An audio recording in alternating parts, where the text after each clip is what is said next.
cái bị lên cái sư nó sư.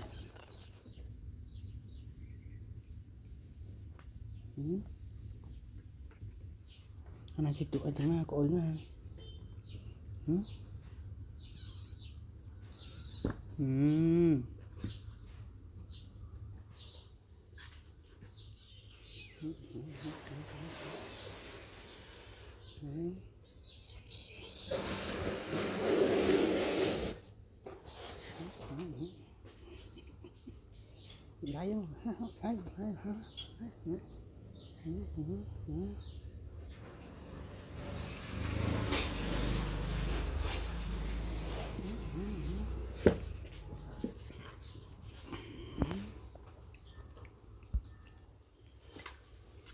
Đấy bây giờ bị lươn này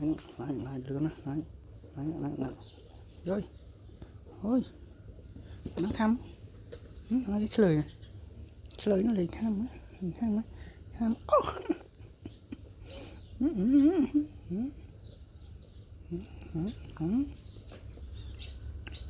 lên lớn lên thăm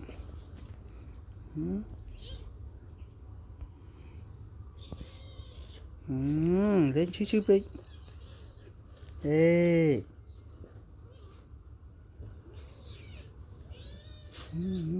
mưa lên à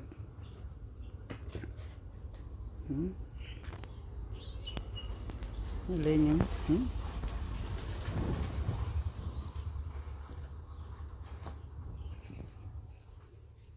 lên sửa nó lên sửa nó lên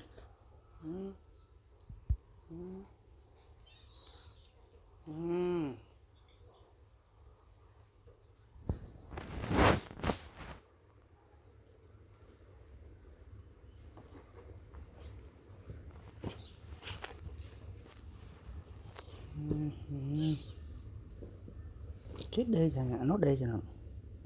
nên là pin nó rồi lên